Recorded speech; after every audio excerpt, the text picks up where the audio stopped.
One and only Neville. How are you, sir? Hello, how are you doing, James? Very well, thank you. Lovely to see you yet again. Lovely to see you, sir. I love interviewing you. It's like Oh, you do? We're old friends. Of course I do. It's like we're old friends. You're going to make me blush. Now listen, congratulations on everything you have achieved over the last 6 months. Thank you. Big transition onto the main roster. Thank you very much. Day after WrestleMania. Yep. We were there. It was phenomenal. Yep. What has been your experience moving onto the main roster, and how have you found that transition? Roller coaster of emotions, obviously, day after WrestleMania. That's the day that I really wanted to do it, and I got the chance to do that, so I was over the moon. Audience were electric, so yeah, I've been waiting for a long time, and it was the right moment to do it, and it felt, unbelievable. Since then, it's just been a whirlwind of activity, scheduling's crazy, busy, always on the go, always moving, but loving every minute of it. Yeah.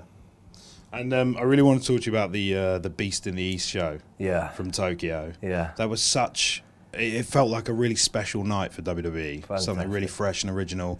And in my opinion, and in many's opinion, you stole the show with Jericho in the opening contest. What was it like heading back to Japan for you, because you have a history there, and sharing the ring with Y2J? Yeah, well, yeah, it's huge for me. That Japan's very much where I built my career. I always say I was made in England, but I'm a product of Japan. So to be able to go back then to wrestle someone like Jericho was it was surreal, but it was a great experience, and it was a great night all around. The fact that it was the first WWE broadcast out of Tokyo, which kind of boggles my mind a little bit that it hasn't been done before this. But it's it's a huge move in the right direction, and I'm hoping there's an opportunity to do more and more, because I thought it was a great spectacle. I thought it was received very well, all across the world. And it felt like a slight sort of, I don't know, passing of the torch a little bit with Jericho, because obviously he's got a huge history in Japan, and having such an amazing match with you, I don't know, it felt special for some reason. Yeah. I mean, I can't really comment on that, but it felt special. It was a special match to me, and it was everything that I hoped it would be, and I'd love the opportunity to go head to head with Jericho again. And do you think this is the beginning of WWE running more live shows?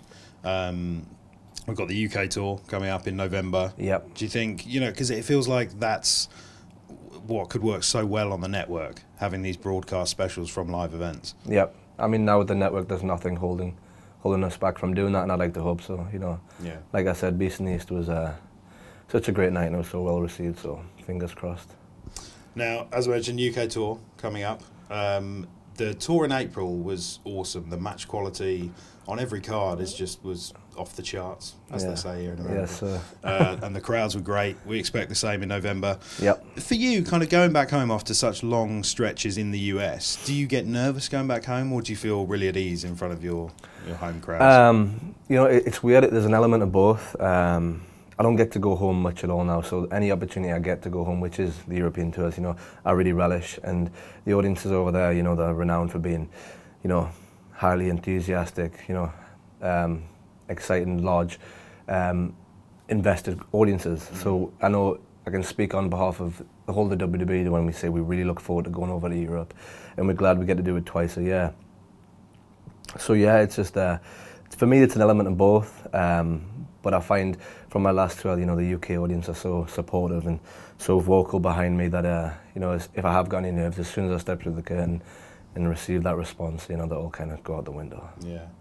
And let's talk about your style. You've got such an incredible style in the ring, a very unique style to you, obviously. Yeah. Do you kind of put pressure on yourself to kind of outdo last night? Do you know what I mean? Because I guess in this day and age, fans expect more and more, and your style sort of...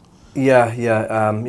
I'm always trying to keep moving forward, doing something different, reinventing myself, and, trying to avoid becoming stale. And like you said, being unique was also always, a priority of mine. It was always, what I wanted to do was to stand out from the crowd.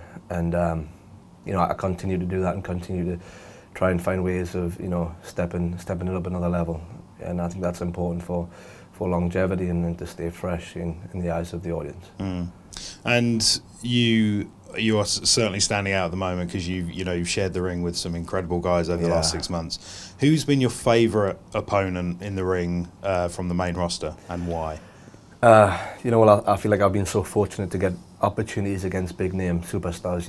I've been in the ring with the likes of Seth Rollins, with the likes of John Cena, you know, all the big names, and I kind of straight out the door, I was in the ring with those guys. Yeah, it's amazing. So that was, you know, an incredible chance for me to prove myself up here on Raw and on SmackDown. And if I had to choose one, you know, I think I'd have to say John Cena, because he is, you know, the leader of our industry, and it's a little bit surreal to be standing across the ring from him on Monday Night Raw, and it's a night I'll never forget. And you know, I'm very proud that I stood toe to toe with John, and I took him the distance. And let's be honest, the only reason, you know, perhaps that I didn't become the US champion is because of Rusev. And so, as you mentioned, John Cena is literally the face of this company. You know, he's one of the most famous wrestlers in the world. Yeah. What has he given you any advice since being on the main roster? What were your sort of takeaways from working with John?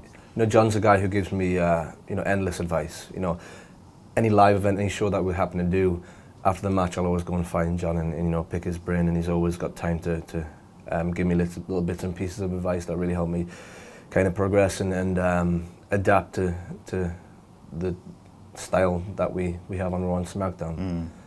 So yeah, John's always available, and he's always giving me advice. Awesome. Now, it can't be denied that WWE's attitude has changed, I think, when it comes to giving platforms to quote-unquote smaller guys, internet darlings, whatever you want to call them. If this sort of revolution with NXT hadn't happened, do you think you would have made it to WWE? It's a very tough question. You know, starting out in my career, I never envisioned myself ending up here, simply because, you know, I was so different than what they were looking for. But that has changed now, and that's thanks to guys like Daniel Bryan, guys like Evan Bourne, guys, you know, who really paved the way for guys like myself. So yeah, it's hard to say, but I'm very glad the direction the business is going. I think it's an exciting time in general for the sports entertainment business as a whole. It's great timing for you and so many young guys. Absolutely, yeah. It's really exciting time right now. Yeah. Now, I read that you struggled with confidence slightly when you were younger, kind of on your road to WWE. Yeah. How? And that's not something you often read about a WWE superstar, because you imagine them all kind of being larger than life of and course, overly confident. So how did you sort of banish those fears, as it were? Well, you know, growing up, I was very shy, quiet, reserved kind of personality, and that kind of carried with me through the rest, and especially when I started out. I think what happened is I underestimated the importance of the mental preparation as far as what we do, and you've got to be very focused, and you've got to almost train yourself mentally to be confident and to believe in yourself.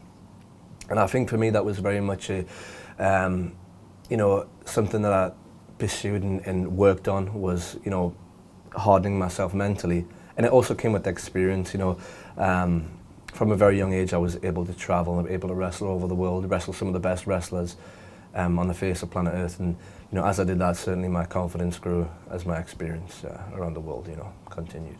And presumably when you land in WWE and you're getting all these big compliments from these huge names, and I guess they're giving you, the fact that they're even giving you this platform, I guess that's a massive confidence boost in itself. Absolutely. You know, I know I say surreal a lot, but it is very surreal. But it does boost your confidence, you know, unmeasurably. Yeah. Now, a lot has been made about the ESPN behind-the-scenes documentary they did on NXT. It was an amazing show. Really sort of, well, you know, it followed the lives of some of the guys down there behind the scenes. With that and some of the shows on the network and social media, it's, you know, changed the industry immeasurably. Do you like the way it's going? Do you like the way it's sort of so open now? That's a hard question. It's so different to, you know, what I watched growing up. It's a very more open, honest business now, and it's an interesting path that it's taking. Part of me is still old-fashioned and reluctant to go in that direction. But I feel like there's a thin line. You know, that you have to keep the magic without pulling the curtain back too far. But I think the way it was done, specifically in that ESPN special, was, you know, done in a very good manner that, you know, showed what we do in a positive light. So I'm all behind projects like that. Now you're approaching the 6-month mark, I believe, from your time on the main roster. Getting there, yes. How do you feel it's going in terms of getting over? If you can make sort of one change or development to your character, what would that be? Well, it has been almost 6 months, but you know, it feels way shorter than that. Right. Time flies. Yeah. You know, we're so busy that, you know, weeks and months pass in the skip of a heartbeat. So I very much still feel like I'm cutting my teeth here and just kind of, you know, getting to know the audience, and the audience is still getting to know me. What I would like is a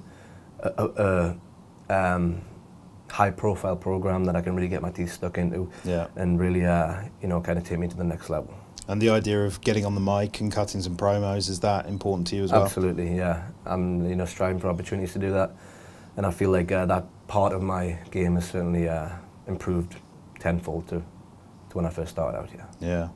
So talking about striving and pushing yourself forward, are you going to get yourself onto the SummerSlam card? It's on the horizon. It feels like it's going to be a massive event this year. Yep. Especially with the NXT show as well in Brooklyn.